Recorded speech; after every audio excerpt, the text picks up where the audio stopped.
మధ్యలో వెర్రివాడనైన నన్ను పిలిచినది అద్భుతము.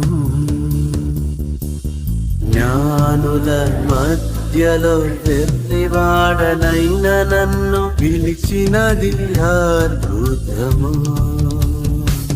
నేను దేనికి పాత్రను కాదు, ఇది కృపయే వేరేమి లేదు.